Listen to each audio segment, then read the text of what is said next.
I think Antoine. If I said Lamar, just real quick, if I said Lamar Jackson is the sixth or seventh best quarterback in the NFL, is that a hot take? First, give me the intro first. Give me the intro first. We're not. That's fair, and that's why you are the Karl Malone of the Indecision Cave, the best regular season record of all time, leading with no chips. But you know what? You are the best in the regular season. Ladies and gentlemen, it's your favorite time of the week. Welcome to the Indecision Cave. We're here. We got a few special guests with us, as you can see. We got our boys Antoine and John Bellamy joining the four hosts, Joe, Justin, Ashton. Ashton, I like that scene. You look a little dark over there. You good, bro? Yo, I'm trying to be safe while driving, bro. There you go, ladies and gentlemen. He's driving. That's how dedicated he is to the show. And we're here like we do every week, try to give you the best fantasy content that we can. And we have two quality competitors. They're going to dive into their matchup this week. But before we get there, ladies and gentlemen, you heard me say it. We have the man, John Bellamy, with us tonight. And I don't know if you guys remember, but from our very first episode, there was a little shady situation that helped him win the 2018 championship. So John is going to break it down for us and give his thoughts. John, as a former champion, we do want to welcome you. How you doing tonight, man? I've been better, man. I'm gonna be honest with you. First and foremost, I just want to say that the grand jury ruling on Breonna Taylor's case came out, and for sure that woman didn't get justice.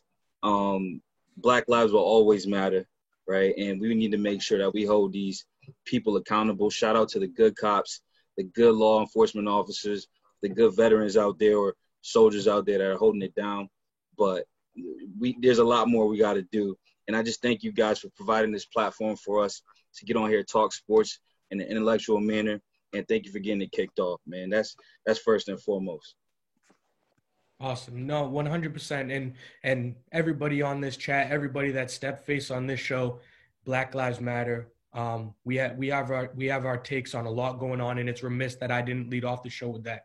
But thank you for, first and foremost, like you said, joining the show, providing that poignant commentary. Praise to the good cops, but that woman did not receive justice. And again, Black Lives Matter.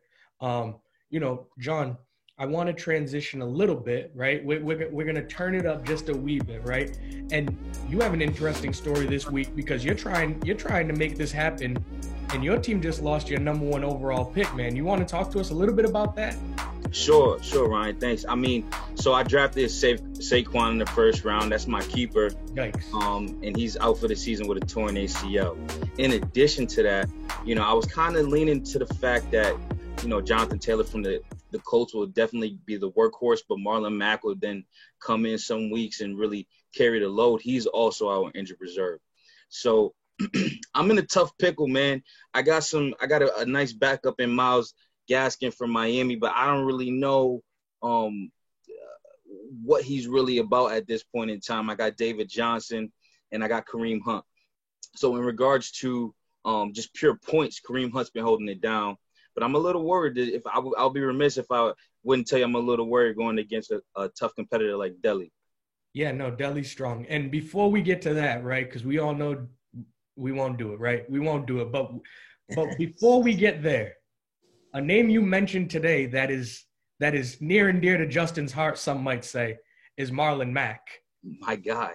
Yeah. So, John, if you want to talk to us real quick, in 2018, you won a trophy. And Marlon Mack was a big reason for that. Care to share? Yeah, he was a key component. And again, just to reiterate your points, I was a 2018 Indecision Cave champion. Let's not get it misconstrued. There was a lot of slander that was just flown around in this first episode. And I wanted to get up here and really just address some of the inconsistencies, a lot of the cap that was being thrown my way, right? So let's start at the top. Justin, it was Just Blaze. It was. So Justin stated in the first episode that there was a lot of happenings going on beneath him in terms of record, right? Well, Justin, you're at the top of the league. Everyone's trying to get you out of the top spot, number one. And number two, the trade was executed right before the deadline, November 21st. Everyone had an opportunity to veto this trade. So if it was a terrible trade, my question is, why were there no vetoes? Number hold three. up. There weren't no vetoes. There were 2 vetoes, but it wasn't enough to overturn the trade. Why was that? But continue. Why was that? You please. Everybody had a vote. I don't understand why nobody else saw that this was an obnoxious trade. But continue the story. You know what? You got 2 out of 12. That's not the majority. That's not the consensus. And at the end of the day, that defaults to the fact that everyone was aligned that it was an okay trade. We're all men of integrity. No one's going to sign off on Zeke going for a bag of Skittles. That's just what it is. So if that's the case, to preview my point, or to bolster my point, I should say, if we look at Marlon Mack's stats from that year, he was a top 20 running back. Top 20. He was actually number 18 in fantasy points. He had 908 yards. The man was balling. I mean, at the end of the day, what did he have? 9 touchdowns, 17 receptions for 103, 1 touchdown for receiving, and that's just the kicker, right? So he had upside. In addition to that, AJ Green, before his injury, which was right before the deadline, he played 9 games in which he was actually absolutely really decent. I mean, we talk about his stats. He was averaging about 16 points a game. You know, so like, what? I get that Zeke's a top three running back at the time. He was drafted in the first round in 2018. But if Eugene wanted to make a swing, he had to make a big move, and that was a big move. It was a fair move, but it was a big move. The problem with the trade is that right after it happened, we understood that AJ Green was out for the rest of the year. So that's what makes it more like, damn, like, you know what I mean? Like that was kind of crazy. But at the end of the day, it was a fair trade, or else it would have been a majority veto, I guarantee you, with this indecision case. I don't know, man, because you traded away a used Reese's cup and a paperclip to get one of the top 3 players in the league, not just a top 3 running back, a top 3 player. Number one. Number two, you talking about upside in November when the season's almost over. That's not really convincing, but nonetheless, you pulled it off. You got your chip. I'm finally over it, maybe, but it is what it is, man. Hey, yeah, man, AJ Green was a 2nd-round pick, man. Don't throw salt in that man's name in 2018. We're talking about hindsight now, right? And let's not forget that my team was originally drafted with no trades, by the way. So, but that's neither here nor there. That's fair, and that's why you are the Karl Malone of the Indecision Cave, the best regular season record of all time, leading with no chips. But you know what? You are the best in the regular season. Respectfully. I want to question the AJ Green thing, because that week leading up, like, I was listening to some podcasts and I heard like AJ Green could possibly miss the week and even possibly going further. So I'm wondering, like, did you have any knowledge of that? Like, did he have any knowledge of it? And if so, like, did you reach out and offer AJ Green? Did he ask for AJ Green? Like, how did that all happen? Yeah, that was a great perspective. I was kind of openly shopping AJ to make a big swing myself.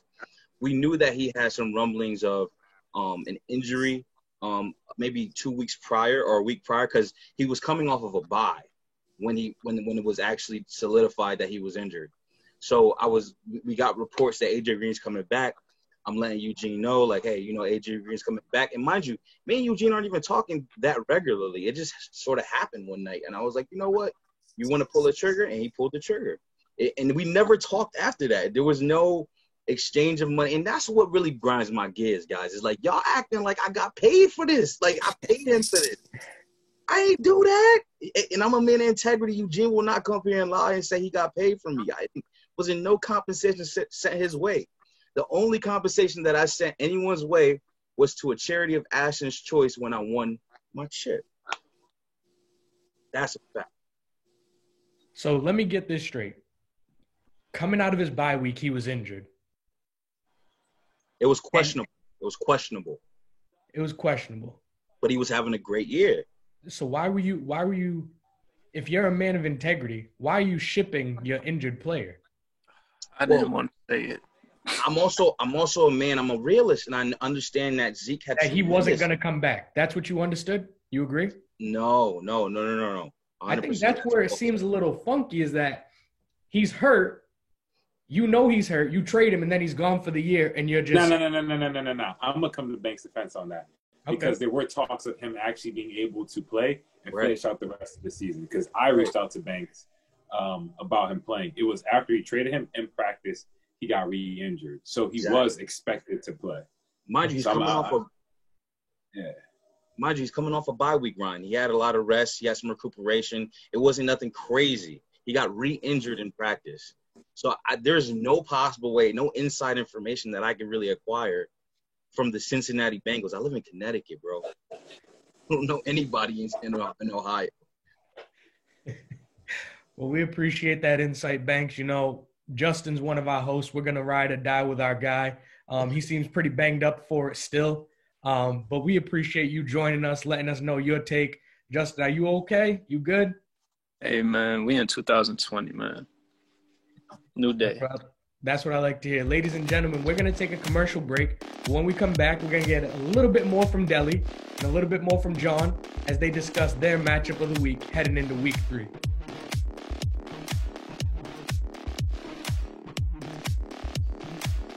Ladies and gentlemen, we are back for your favorite segment and our favorite segment of this week's Indecision Cave episode. We have Antoine, we have John Bellamy, and we're going to talk the matchup of the week. So, just so that you guys know, we keep track of everyone's head-to-head matchups, and this is one of the most seen matchups in league history.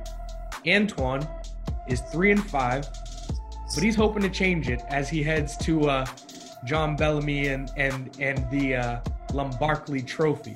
So, Deli, tell us a little bit about your squad, man. Yes, sir. So, this week I'm super confident about my running backs. I have Nick Chubb, Jonathan Taylor, David Montgomery.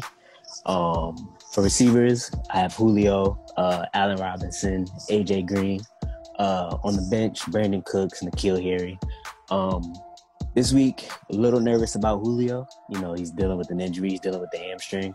But we're just going to play that by ear and see how he practices this week. Got it. And so, you know, Julio's definitely a question mark. But can we assume that even with the questionable call, if he's playing, he's going to be in your lineup? He's absolutely going to start. He's a must start every week, so he has no choice but to be there. And I don't really have anything on the bench that I will feel comfortable starting over him anyway. So. Okay, so you're hoping for sure that he ends up getting in the game. Absolutely, and I think they'll use him as more than a decoy. If he's in the game, he's going to go out, he's going to run routes, they're going to target him. So if he plays, I have no issues with him. So that receiving core, Joe, help me out here. AJ Green, he's getting a lot of targets, but he hasn't seen the results, right, Joe? No, not yet. And the thing with AJ Green with facing the Eagles, Darius Slay, the new corner acquisition for the Eagles over the offseason, he's legit. Normally when we get big acquisitions, they let us down. Slay's the real deal. And I would be very careful with Mr. AJ Green. It's a matchup, It's a matchup I've been looking at. It's a matchup I'm worried about. I'm still looking at that spot. The only other players I would replace him would be N'Keal Harry, Brandon Cooks. N'Keal Harry has a pretty decent matchup against Vegas, so if I was to replace Green, he would probably be the direction I go. Got it. Awesome. And so Banks, you know, we've already touched on the fact that Saquon's not gonna be a go. So if you had to start right now, who are you playing at running back? I like David Johnson. I really like this kid, Myles Gaskin. I think that going up against the Jacksonville defense, he can really make some noise. And I got Kareem Hunt in my flex.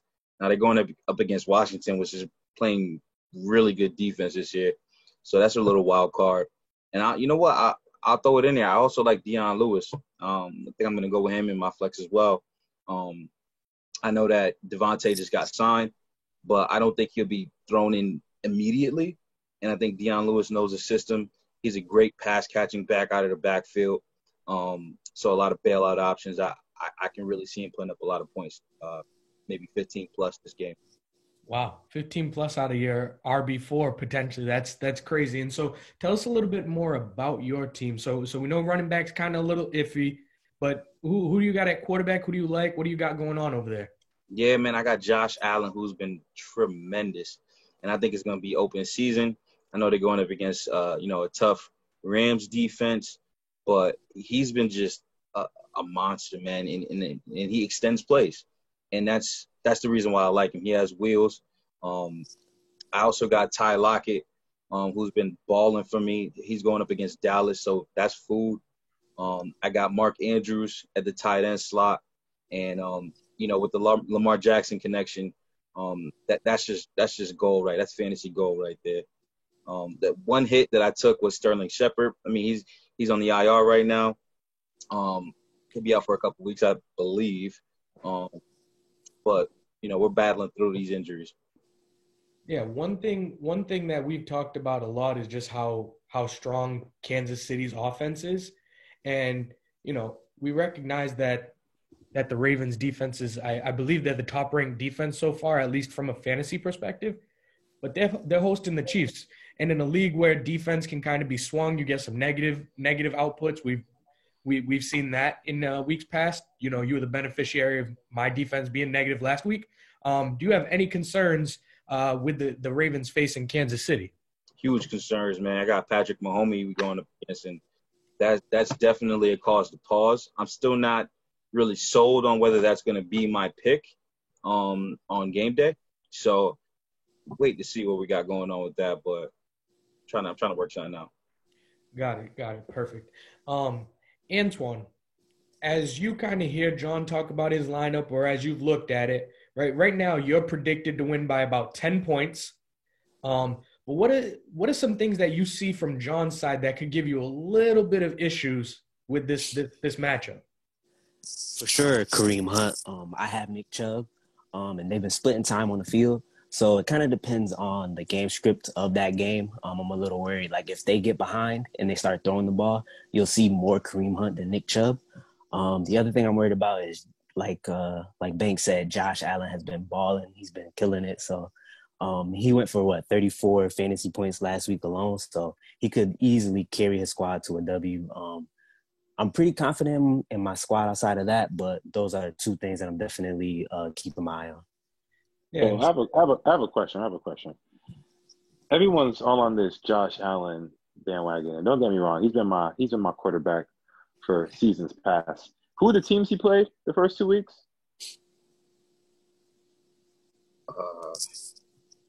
The Jets and the Dolphins.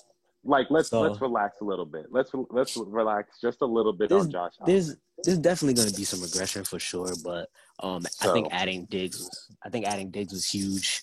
And he steals the goal line work from his running back, so he's always a threat to score rushing touchdowns, have passing touchdowns. So it's something to look at. I don't think he's going to put up 34 fantasy points every week though, for sure. No. Yo, Ashton, that's a fair point, man. That's a fair point. I really just like his skill sets. I think I think he's a quality top 10 fantasy quarterback. I just think everyone's been like MVP, stellar first couple of games. I'm just like, well, the teams he's played have been subpar defensively. So I would hope he would ball out. You feel me? Same thing with Kyler Murray. I just hope these dudes would ball out. But we got to temper some expectations on the guy.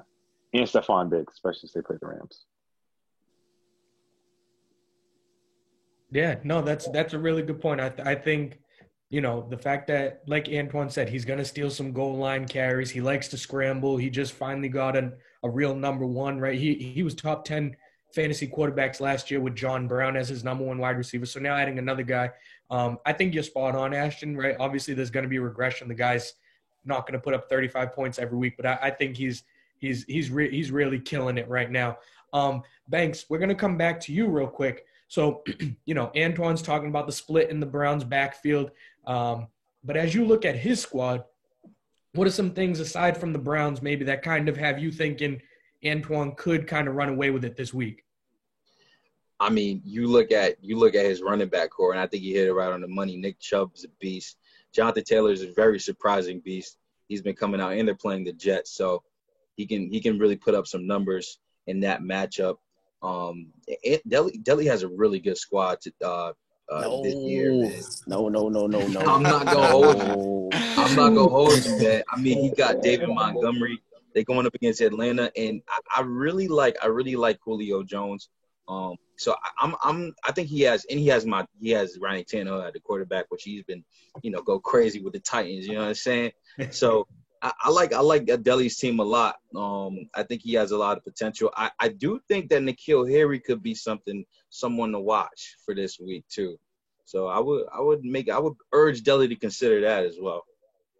I don't know. That seemed like a little smoking screen there. A little smoking Careful. Yeah. The man of integrity telling him to go to the Patriots wide. I like that. Well, we're going to put in – one, thank you, gentlemen, both for kind of diving into your squads and going through that matchup. Again, this is something we've seen a bunch of times. Antoine, he's 1-1 right now. He's only got 15 wins in his career record in 4 seasons. He's trying to right the ship. He's 1-1 right now. There are questions going on because last week he puts up 110 points and somehow squeaks out a victory. People don't know if he's for real or not. We know he's got a squad. He has one every year. Is he going to right the ship? Antoine, we're all rooting for you, my man. I appreciate it. I'm rooting for me too. I hope I can get some more dubs, man. Hey, the real question is who's going to win? Because y'all was real friendly just now. They were too friendly. Yeah, what's the deal? Who's going to win? I can't call it. I've lost some wild matchups. I can't call it, man. Yo, I think Delhi got this one, man. I think he got me, yo. Man. That's hilarious. So one thing that we're gonna add to this show, a cool little wrinkle, like we said at the beginning of the week, we're gonna count waiver wire picks. We're gonna do start and sit. We're gonna see who performs well. But another thing we're gonna add is who do we think is gonna win the matchup of the week? So first, we're gonna throw to Joe. We got the upstart Antoine 1-1. We got one of 2 undefeated teams in John Bellamy. So, Joe, who do you got this week? The Saquonless Banks or Delhi's football team? I have faith that John won't have a defense going against the Chiefs come Sunday. So I'm going to go with the Lombardi trophies. 1-0 for Banks. Ashton, who you leaning towards in this big time matchup of the week? Yo, it's tough because Allen Robinson hasn't really been showing out. Julio had a dead of a week, and he's in with an injury. I wonder who got his backups. Did someone tell you to get Russell Gage or no? No, I got him on my own. Okay, respectfully. That piqued my interest. And the other wide receiver who I'm looking at is part of the 3-headed monster over in Atlanta, Russell Gage. Strange though that you mentioned that. Matter of fact, I don't know if you got the same person you called out again, but we'll I digress. I don't know, man. Banks got Dion Lewis in his flex, and that scares me. So I'm gonna go with Delhi. Okay, all right, 1-1. Justin, let's break the tie, man. Are you leaning towards Delhi or are you leaning towards Banks in week 3? Man, this looking like a Delhi dub, man. I ain't even gonna lie to you for real, because he got my waiver wire recommendation. I don't know if he saw the show or not, but that Colts defense gonna be clutch for him. So I feel like that'll be an X factor. So I'm gonna go with Delhi. That Saquon drop, that's a hard one to come over. So yeah. No, I hear you, and I hate to do this to Banks, who's been so consistent, right? One of the top 3 winners in our regular season history. Number 4 at 31 wins. He's just a model of consistency, but I just don't see how he pulls it off this week. I mean, Josh Allen, star. Mark Andrews, star. Kareem Hunt did me dirty last week. But aside from that, I can't see it. And I got to lean towards Antoine, getting his 16th career victory and pushing him ahead 2-1 and really legitimizing his season that the fantasy football team is the squad. Oh, man. I don't like this. I don't like this at all. I don't like this at all. Shout out to Joe, man, holding it down for the Lombardi Trophy, man. Yeah, I need you to hold up your end and drop the Ravens, man. Come on. Good luck, bro. Ladies and gentlemen, so those are our picks for the matchup of the week. And when we come back from this commercial break, we'll tell you who you should be starting or sitting in week 3. Thanks for joining us in the Indecision Cave.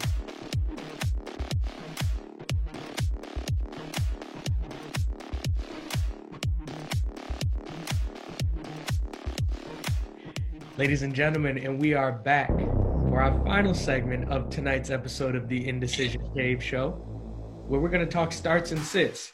And, we're a polite group. We're gentlemen. We're friendly. So we're going to throw to our guests first. So, Antoine, we do start and sit over here, man. So let the people know who you starting and sitting this week. So for a start, I'm looking at Joshua Kelly. They're playing Carolina this week. A very good matchup. Last week, he actually saw 52% of the snap count for the Chargers. And he's tied with Eckler in carries. So, and he's been producing. So I think he's going to continue that this week with a good matchup. As for the sit, I'm looking at Todd Gurley. They're playing Chicago. I hear that. Hear me out. They're playing Chicago. He's averaging 3.3 yards per carry through 2 games. 117 yards on the year. He only has 2 catches. Not great for PPR. They haven't been using him much. They've been using Brian Hill. Brian Hill's seen the field. Ito Smith has seen the field. And the Bears' run defense is really good. If you have another option, I wouldn't start Todd Gurley this week. Deli, is that true? I didn't know that. He only has 2 catches on the season? Yes. Yep. Miserable. If he didn't get a touchdown in week 1, it would be a horrible season right now for my guy Gurley from a fantasy standpoint. Mr. Banks, Mr. 40 under 40. I know you're trying to be humble, but who you starting and sitting this week? All right, so I got CeeDee Lamb starting. He's actually on my squad. They're going to get up against the Seattle defense that's ranked 32 in the league right now, fantasy-wise. So I got to take him as my start. He's a stud, and Dak has really been looking for him. I mean, last week he put up 17 points for me without any touchdowns, 106 for yards. So he's really going to ball. For sitting, I got Devontae Freeman. He just signed with the Giants, but I'm hearing a lot of hype that he's going to get thrown right in. I disagree. I think he's going to get eased in. I think Deion Lewis is going to get the lion's share of the touches, and I need that right now going up against a tough Delhi squad. There you go. Justin, Just Blaze, who are you starting and sitting this week? And remember, we're keeping track of this, so don't be wrong. I'm going to try my best, man. So starting, I'm going to go with the quality fella Russell Gage on the Falcons. He's been getting a lot of quality looks over the first 2 games. I think first game he had about 12 targets. Last game, I think he had 9. He's been racking up yards, got a couple touchdowns. They're playing the Bears at home. Anytime the Falcons at home, that should be advantage. And then on top of that, we got some questionable reports about Julio Jones, so he should probably be getting some more looks if Julio doesn't play or if he is limited. So I'm liking Russell Gage. For my sit, I don't know if y'all saw Monday night, but I think we reached the end of Drew Brees. The end of Brees. He ain't looking like that Drew that everybody knows. So, I mean, he's still going to start, but he can't get the ball past 15 yards. So he's not a viable fantasy option for now. I hear you. Ashton, start or sit week 3.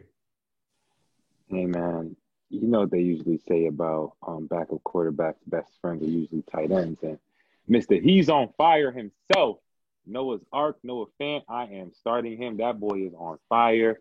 If he's in your lineup, he is a plug and sit. You don't have to worry about it because he is killing it.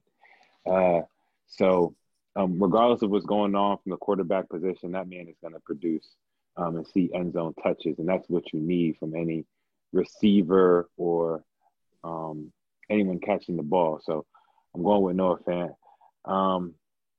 I am saying, and I know people are not going to agree, I'm saying people ease your expectations on Stephon Diggs. Ease your expectations on him. So I'm not going to say sit. Ease your expectations since he has a shadow of Jalen Ramsey.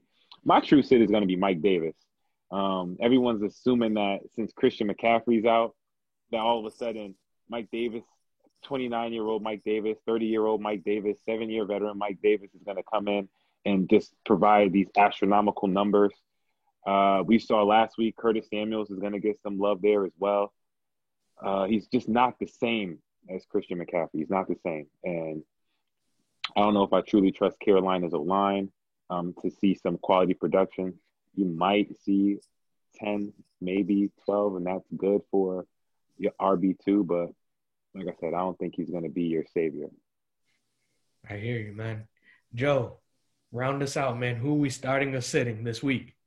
For start, I'm going to go with the Eagles tight ends. If you haven't heard already, Jalen Reagor, our first-round rookie wide receiver, is going to be out multiple weeks. So you got a 33-year-old Deshaun Jackson, J.J. Arcega-Whiteside, who's our second-round pick last year. He's been struggling mightily. And then Greg Ward and John Hightower, who's like a fifth-round pick. So not too many options for Carson Wentz. We already know he has that connection with Ertz. So with the limited amount of targets, people to throw to, and with Goddard just being a absolute stud at tight end as well, I think he's going to target them heavily this week. For my sit, unfortunately, Ryan, I'm sorry, but I'm going to have to go with Davante Adams. Yes. So bad choice. Well, yeah, we shall see. So right now, as of Wednesday, he hasn't practiced. And apparently they're going to – it might come down to the last few days of the week to decide whether to even play him. So you add that on top of going against a good cornerback in the league. I definitely would say top tier, Marshawn Lattimore with the Saints. And I think it may not be a high-scoring game because the Saints – we know their offense has struggled a little bit. They're probably going to be running the ball a lot, so they're going to be milking the clock. I don't think it's going to be a shootout. So you factor all those things in together. I know Davante Adams was probably a first-round pick. So if you can pivot to someone else. Oh, I also forgot that it's a Sunday night game. So you're going to have to make that decision early. You may not have the luxury there. So if you can fade away Davante Adams, don't have me regret this, please. Well, he's gonna ball out. I have a question. Yes, sir. I have a question. So I mean, you mentioned the Eagles, and obviously, as you see behind me, I'm an Eagles fan. Deshaun Jackson's led that group in targets with no production. It seems like the ones who get the most targets, like Carson Wentz, doesn't actually produce. Are you afraid of Carson's decline from a quarterback perspective, or do you think he actually figures it out and uses his weapons effectively? So I'm going to go to something that's not verified, but it's a theory of mine. Carson Wentz early on, or in the back half of the offseason, struggled with a groin injury, and they've taken that designation away. That may be factoring into his decline of play. Matter of fact, you see the plays that they're not calling for him, not too many rolls out. He doesn't seem to be as mobile and running it and such. So I would like to think another week of him playing, that groin, is better and easier to play with, and he gets back on track to the mid to top tier Carson Wentz that we're used to. I hope so. Right. I have Carson Wentz. I have Gardner Minshew. You guys know I'm all in on Minshew mania.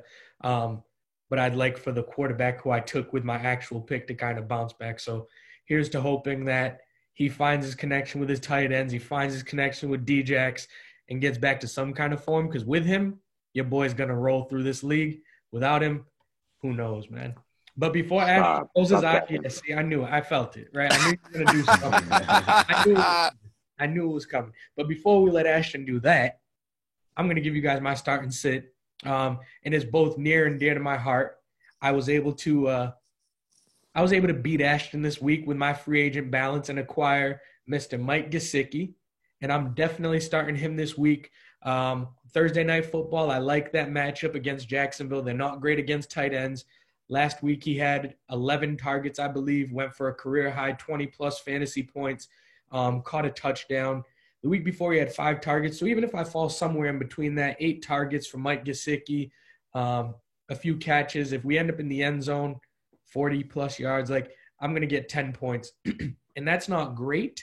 We're definitely hoping for more, but it's much more than my sit, my fade, my don't play him again this year, Austin Hooper.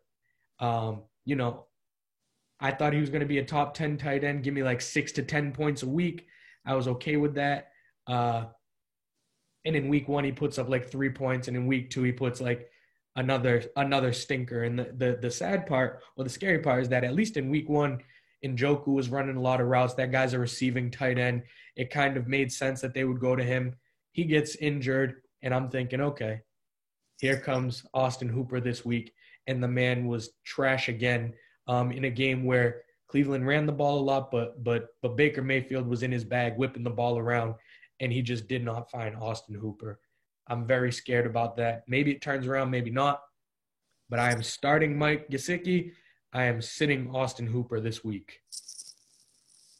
Yo, I'm pissed because I dropped Mike Gesicki from Mike Williams. That's what pisses me off the most. It reminds me of the time in my other league I dropped George Kittle the year he had a breakout. For Austin Seferian-Jenkins. Ooh. Oh, man. Could have kept that to yourself. bro, what's crazier is like ESPN got it wrong too, because like the ESPN rankings had Austin Seferian-Jenkins like 2 points ahead in George Kittle. So it got me nervous. I'm like, I've got George Kittle because I was like, I'm thinking it's going to be a breakout year. Everyone else is like, nah, Austin Seferian-Jenkins is doing well for the Jaguars. I'm starting to panic. I'm like, maybe I got this wrong. I ain't trust my gut. I just went with what the analytics said, and I was wrong, and I did it again. Analytics, man. Hey, Ryan, do you have any insight on who exactly has control over the projections at ESPN? No, I have no idea. Okay. I got no clue. But whoever it is, we need to have a conversation with them, because in no world should Antoine ever be favored to win by 10 points against anyone in the matchup of the week. Light shade. I apologize, Antoine. Ladies and gentlemen, thank you as always for joining us within the Indecision Cave. We will be back next Monday to discuss our waiver wire picks, to discuss the week ahead. We will see you next week within the Indecision Cave. Thank you. Yo, I'm just letting y'all know real fast. Y'all got to fade every Browns receiver. Fade them. Thank you, Adam. Ladies and gentlemen, we will see you next week. Thanks for tuning in.